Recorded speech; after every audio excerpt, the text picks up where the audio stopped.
Breaking news చూస్తున్నాం. AB Venkateswararao గారికి హైకోర్టులో ఊరట లభించింది.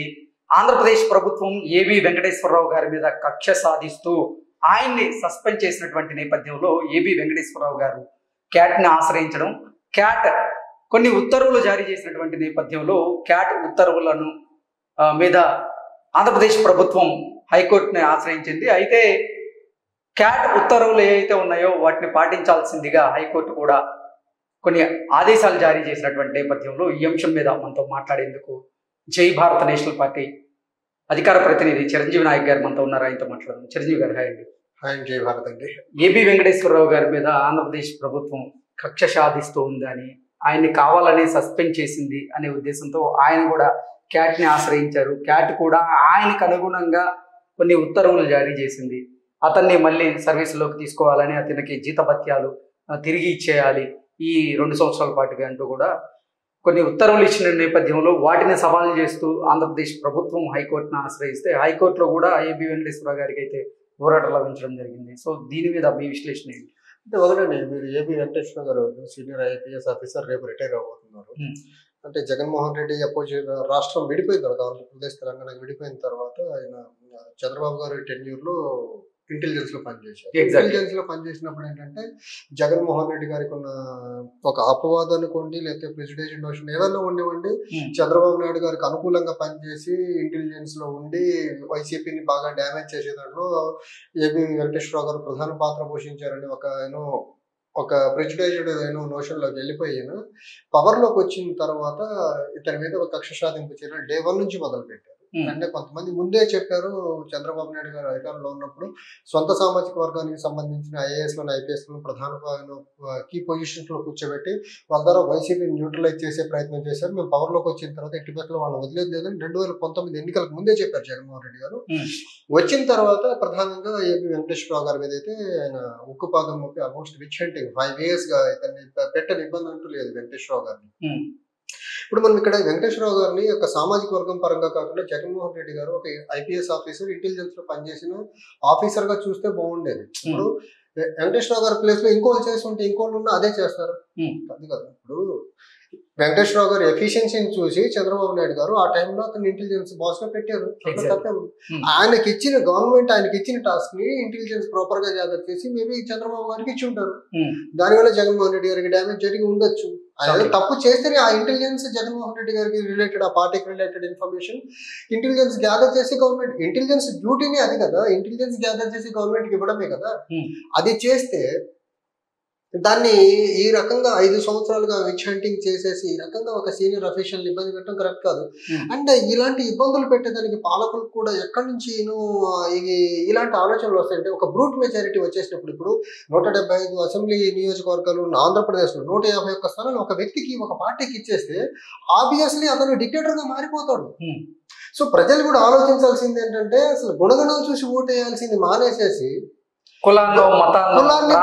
ప్రాంతాన్ని అడ్డం పెట్టుకొని, ఎమోషన్స్ అడ్డం పెట్టుకొని ఓట్లేసేస్తే అఫీషియల్స్ బలవుతారు, అడ్మినిస్ట్రేషన్ ఇబ్బందుల్లోకి వెళ్ళిపోతుంది, రాష్ట్ర అభివృద్ధికి నోచుకోదు. ఇప్పుడు మనం చూస్తున్నాం కదా, జగన్మోహన్ రెడ్డి గారికి 151 స్థానాలు ఇచ్చాము 2019 ఎన్నికలకి వెళ్ళే నాటికి. ఆయన చెప్పిన వాగ్దానాలు ఏంటి? కేంద్ర మెడలోంచి ప్రత్యేక హోదా అన్నారు. ఎక్కడ దాకా వచ్చింది కేంద్ర మెడల్? ఎంత వరకు వచ్చారు? ప్రత్యేక హోదా ఎక్కడి వరకు వచ్చింది? పోలవరం ప్రాజెక్ట్ ఆయన 2019, 20, 21, 23 డెడ్ లైన్లు పెట్టుకుంటూ 24 వరకు వచ్చారు. ఈ రోజుకి పూర్తి కాలేదు. రైల్వే జోన్ రాలేదు, కడప స్టీల్ ప్లాంట్ రాలేదు. అమరావతి రాజధానిగా ఉంటుంది, ఇల్లు కూడా ఇక్కడే కట్టుకున్నారని నమ్మబలికిచ్చి రాష్ట్రానికి రాజధాని లేకుండా చేసేసారు. రేపు June 2nd వస్తే కామన్ క్యాపిటల్ గా హైదరాబాద్ కూడా వెళ్ళిపోతుంది. ఆంధ్రప్రదేశ్ రాజధాని ఎక్కడ ఎవరికి తెలియని పరిస్థితి. జగన్మోహన్ రెడ్డి వైఎస్ఆర్సీపీ పార్టీకి బ్రూట్ మెజారిటీ, అలివి కాని మెజారిటీ ఇవ్వడం వల్ల జరిగిన అనర్థం ఏంటంటే, అఫీషియల్స్ బలవడం ఒక పక్క, ఇంకో పక్క రాష్ట్రం అభివృద్ధికి నోచుకోకుండా ఒక అస్తిత్వమైన రాష్ట్రంగా మారిపోయింది.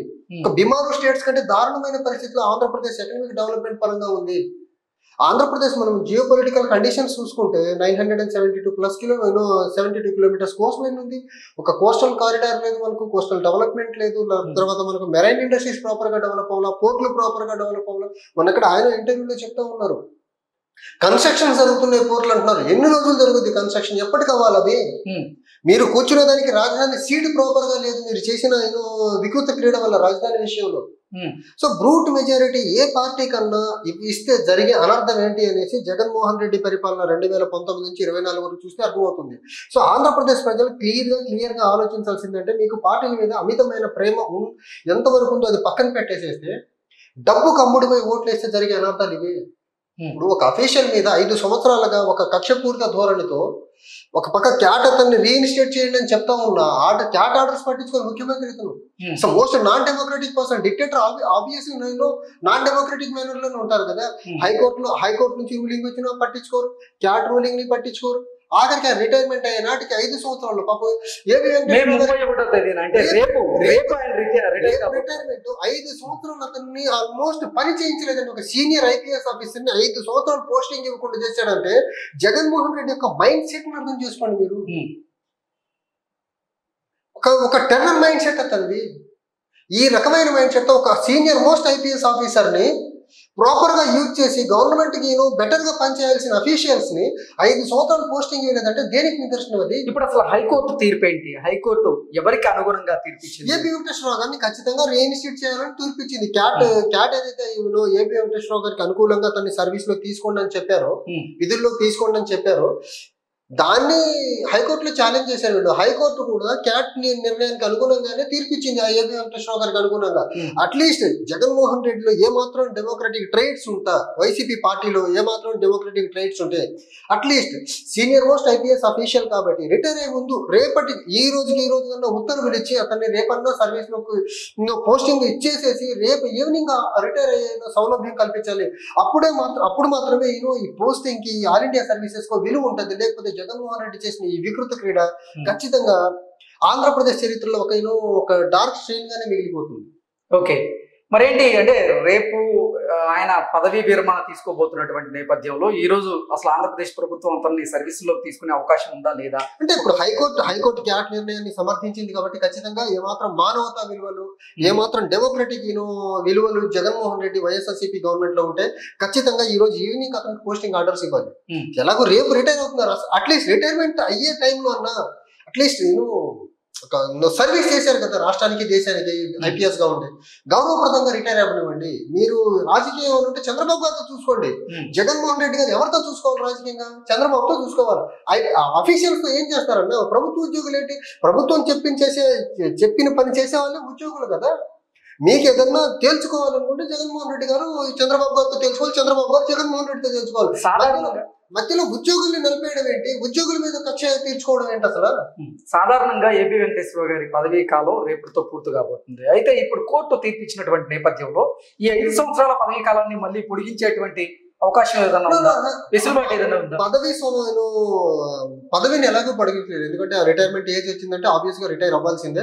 బట్ ఆయనకి ఏవైతే రావాల్సిన జీతభత్యాలు, అలవెన్స్లు ఏమైనా ఉంటే వాటిని మళ్ళీ ఆయన కోర్టు ద్వారా ఫైట్ చేసుకొని తెచ్చుకోవాల్సింది. ఎందుకంటే ఈ గవర్నమెంట్ దూరం చూస్తుంటే 5 సంవత్సరాల సర్వీస్ పోస్టింగ్ ఇవ్వని ఈ గవర్నమెంట్ ఆయనకు రావాల్సిన అలవెన్స్లు ప్రాపర్ గా ఇస్తుంది అనే దానికి లేదు. మళ్ళీ ఆయన రిటైర్ అయిన తర్వాత కూడా ఆయనకు రావాల్సిన ఏవైతే గవర్నమెంట్ నుంచి రావాల్సిన పర్క్స్ ఏవైతే ఉన్నాయో వాటి గురించి కూడా పాపం ఖచ్చితంగా జ్యుడిషియల్ ఫైట్ చేయాల్సి ఉంటది.